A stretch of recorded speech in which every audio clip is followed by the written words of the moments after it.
This story takes place within the borders of a great, enlightened, and civilized country.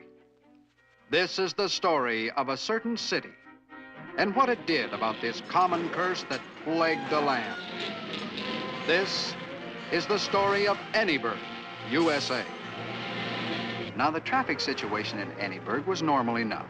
Certainly no worse than in any similar community. But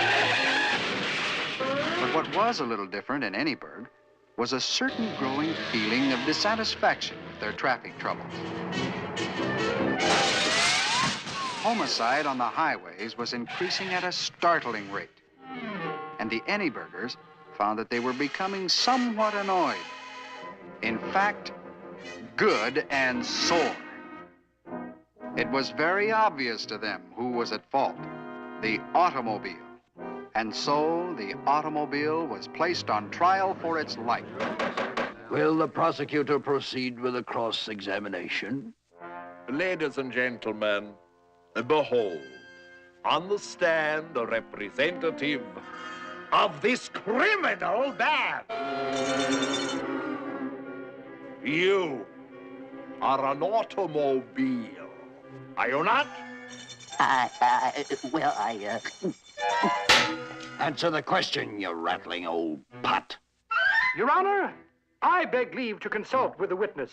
These legal proceedings are scaring him witless. Objection! Permission is granted.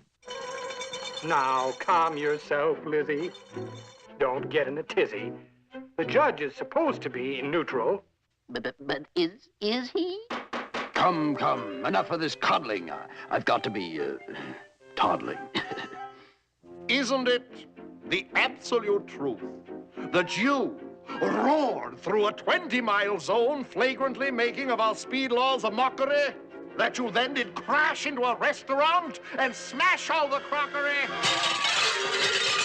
And that you then did callously sneak away, leaving behind a shambles and ruined digestions? Well, yes, I guess I... Your witness. No questions. Next witness. And now, I've placed upon the stand a culprit known as Sports Car. His crime? Just guzzling alcohol and spitting flames. And that's far from all. He takes delight in burning rubber. Screeching tires. And racing as if off to fire. Do you deny these things are so? Yeah, man, I guess you ought to know. A hopeless case beyond suggestions. Your witness now, sir. No questions. And next, ladies and gentlemen, gaze upon this decrepit old heap. He's got only one eye and no brakes at all, and just enough power to creep. Just hear how he rattles. Observe his worn tires. He's the type every safety test shuns. I turn this renegade over to you. Do you wish to examine him now, sir? No questions. And now, give ear to the testimony of those dedicated, devoted men who tried to help the automobile. Let them proceed with the testimony. I built the cars with bodies of steel. And I invented the safety wheel. We developed safety tires. And windshield wipers the law requires. I'm the father of safety glass. We strove for safety, but alas, accidents continue to grow. And so, the automobile has got to go. Go, go, go, go! Mr. Cyrus P. Slide Rule of the Bureau of Highways. Would you please tell us of your department's valiant efforts to pave the way for safety for the automobile? I used my brains and hired some brawn. We labored late from early dawn, leveling hills, straightening byways, building concrete superhighways. We posted them with helpful signs, divided them with curbs and lines. My roads were perfect, I must confess, but those miserable autos made them all a mess. Yes, we know only too well what happened on your beautiful highways.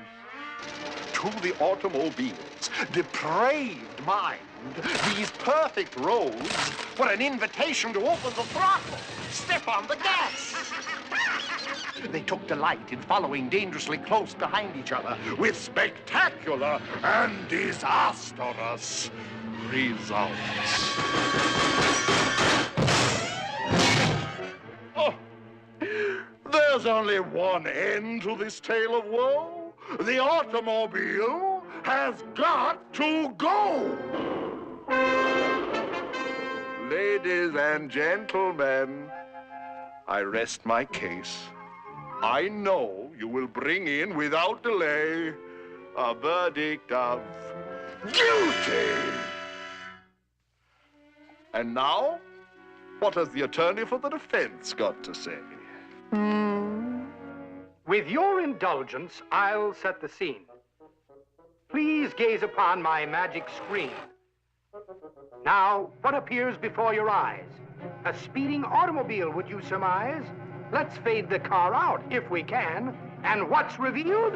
A speeding man. Okay, baby. Let's see if we can do 90. Can't let that train beat me to the crossing. Come on, come on. Clear the road. Little does this chap realize he's heading straight towards his demise. Your car's body is made of steel. But alas, frail human bodies are harder to heal. Now, would you call this car drunk? No, sir, not at all. It's the people inside it who've had alcohol. We won't get home until morning. We won't get home until morning. To mix alcohol with driving is rash. Note the result, the inevitable. Now, here's the police lineup. All violators. Look 'em over. Ordinary citizens. Okay, take this one. What's the charge? Reckless driving, 2 counts. Looks harmless. Well, take another look. Here's how harmless he is. Take this sweet young thing. The charge, hit and run. Now take a closer look. Could be shoot and run just as well. Take this mild-mannered gentleman. He's a speeder, a 3-time offender. Let's get him into correct focus. This is no exaggeration. Look out for him. Lights, please. I think we all know who the criminal in this case really is. It's you, and it's me too. Say, where did everybody go?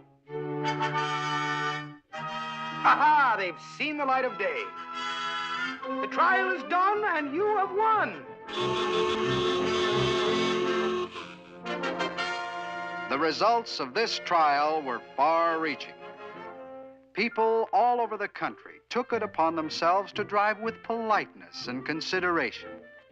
Safety and sanity returned to the highway. A motor millennium had arrived. But not for long. Well, it was a nice try. And where there's life, there's hope. Let's hope.